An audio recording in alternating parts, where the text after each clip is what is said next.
Rasulullah Muhammad Shallallahu Alaihi Wasallam Allahumma sholli.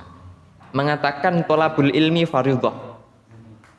Apa? Menuntut ilmu, mencari ilmu hukumnya fardhah, wajib. Lah ini ilmu yang seperti apa yang wajib?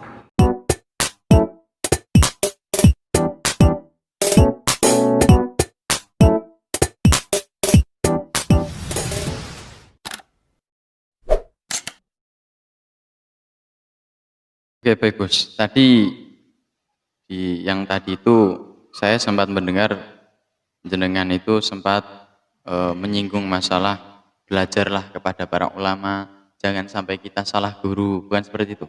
Saya nggak salah dengar ini kan? Ya. Nah, belajarlah dengan para ulama dan jangan sampai salah guru. Nah, kalau seperti ini mungkin panjenengan bisa langsung memberikan bagaimana agar anak-anak milenial ini bisa semangat belajar dan tidak sampai salah guru. Mungkin motivasi dari panjenengan itu seperti apa? Sampean bisa memberikan motivasi agar mereka semangat belajarnya, agar tidak salah guru, atau bagaimana? Oh, ngeten ya. Seperti ini. Hadis yang sangat masyhur, terkenal sekali, dinukil di kitab-kitab fikih para ulama. Pasti di awal dari kitab fikih itu ada nukilan hadis yang bunyinya seperti ini. May yuridillahu bihi khairan yufaqihu fiddin. Man yuridillah, barang siapa dikehendaki oleh Allah khairan, menjadi orang baik, yufaqihu fiddin, maka oleh Allah orang tersebut akan dipahamkan dalam masalah agama. Adapun memahami masalah agama ini tidak bisa dengan hanya enak-enakan, nggak bisa. Sambil rebahan mungkin? Oh, nggak bisa. Ini harus mengalami masyaqqah, kesulitan, dan orang-orang yang belajar ingin memahami agamanya Allah harus bersakit-sakitan.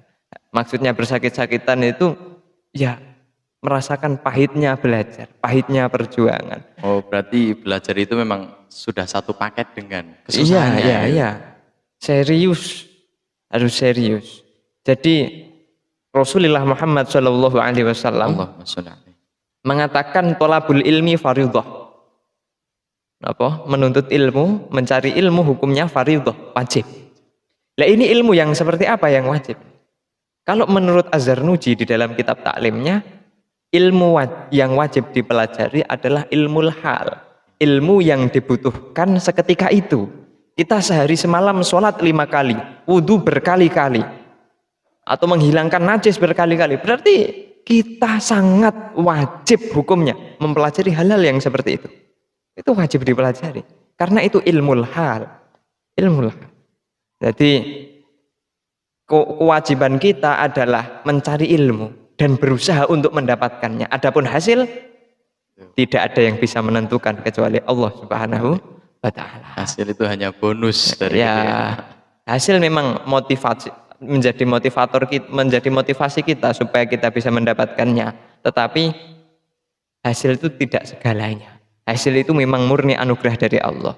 Maka dari itu bagi para pencari ilmu, jangan cuma hanya belajar, jangan cuma hanya mempeng serius, tetapi juga harus membersihkan hati.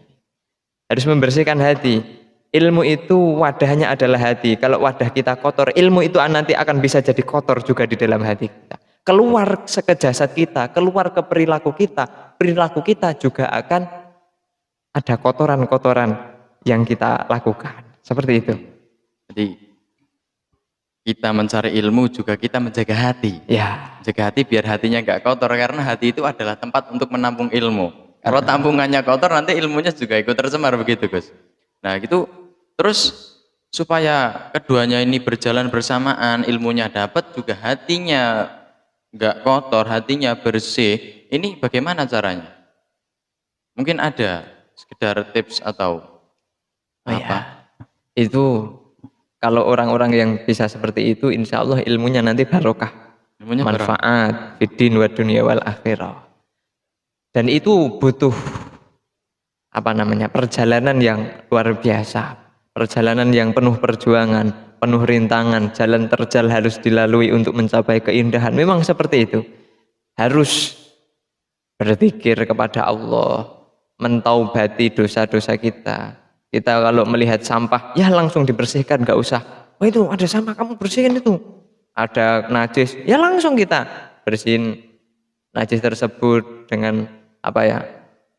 Dalam benak dalam hati kita, ini ngamalkan ilmu saya izalatun najasah, ini najisnya ini ya, cara ngilanginnya gimana, mensucikannya gimana. Seperti itu kita harus bahasa orang tua saya itu mengajari saya jadi santri ki sing cak-cek.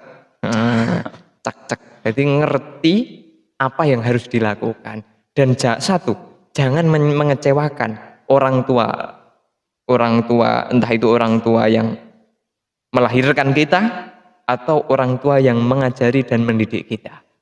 Kalau sudah punya mertua, ya mertua kita juga. 3 orang sakti ini jangan sampai disakiti. Ini bisa menjadi menutupnya futuh.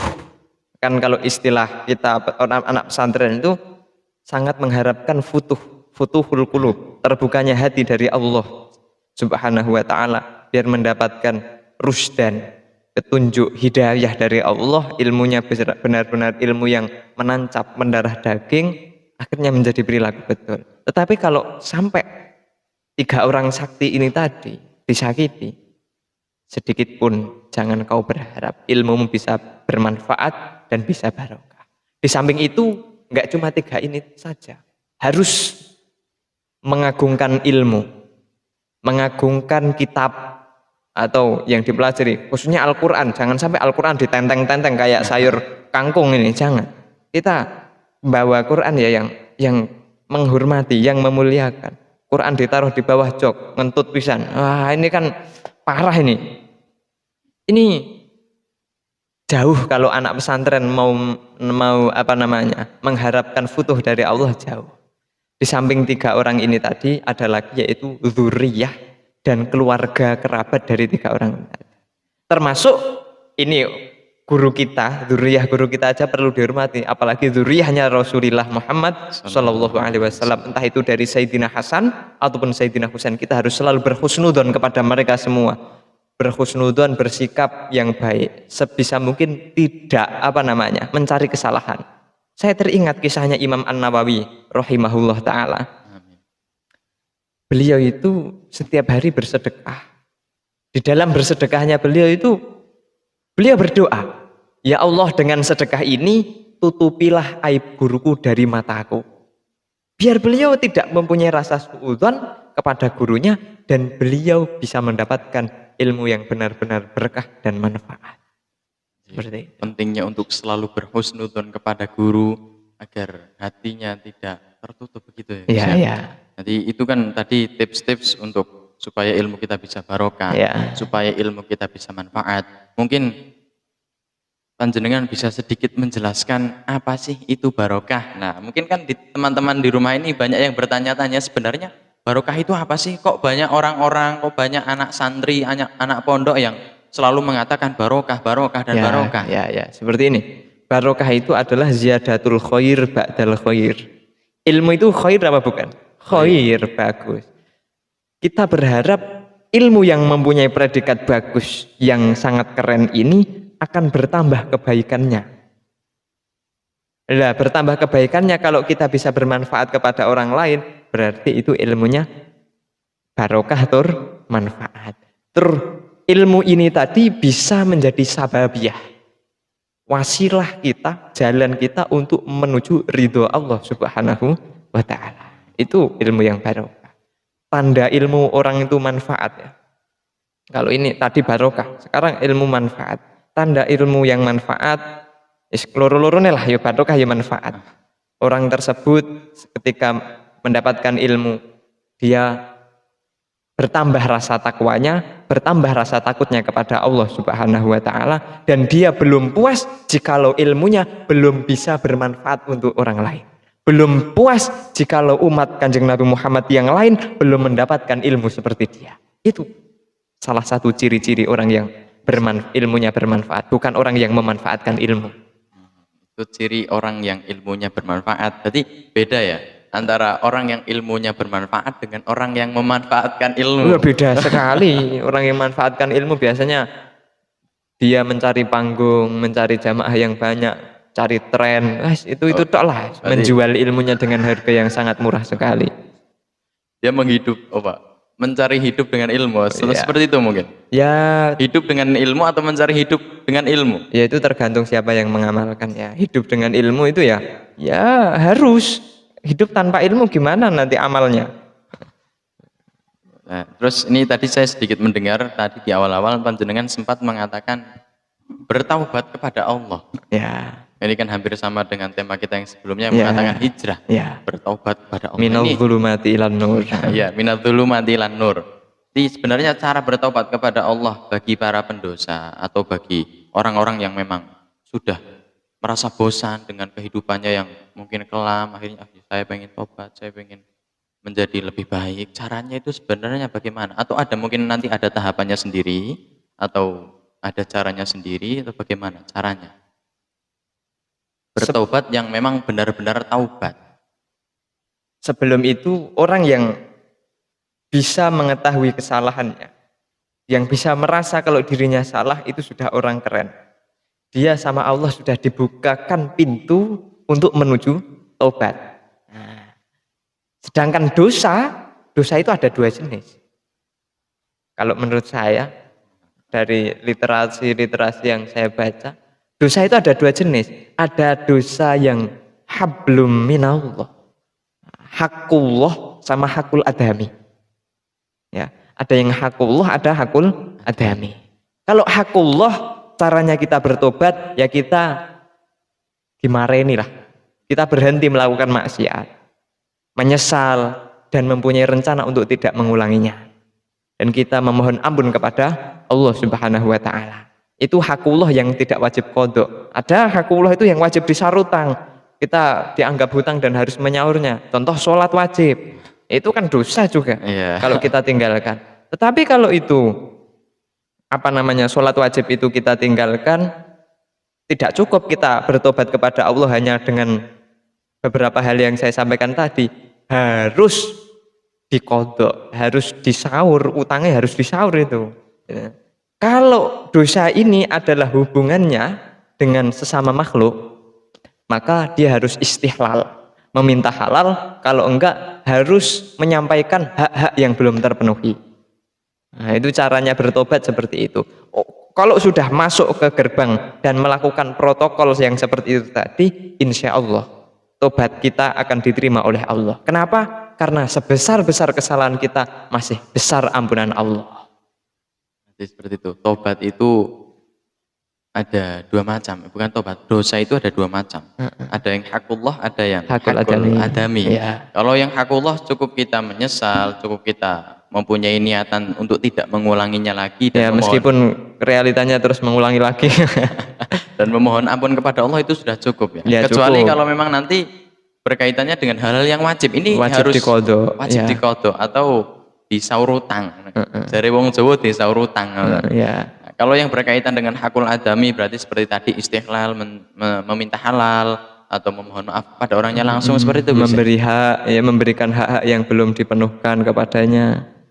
Bila perlu kalau setelah sholat kita memintakan ampun kepadanya. Ya Allah, saya dulu pernah berbuat dosa sama dia, ampunilah dia ya Allah.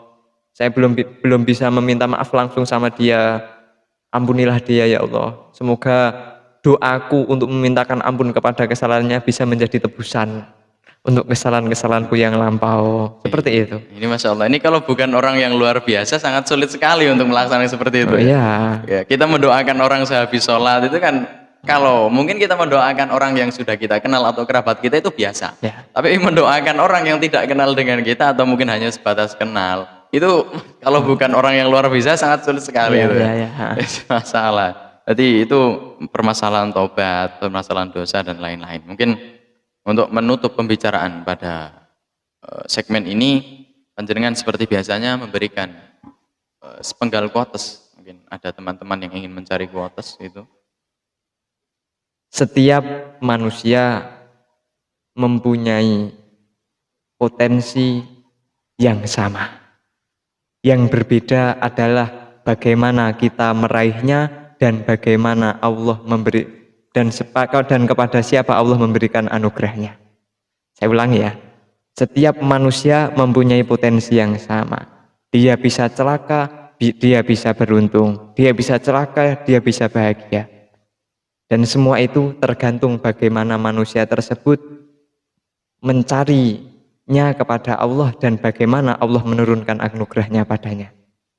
Masya Allah, ini quotes yang sangat luar biasa sekali. Jadi teman-teman silahkan diingat ya, permasalahan taubat, permasalahan dosa dan yang lain-lain, supaya kita selalu berada di jalur yang benar, selalu berada di track yang benar dan tidak melenceng. Kalaupun nanti kita melenceng, kita bisa kembali lagi ke track yang benar, seperti itu Gus ya. Ya.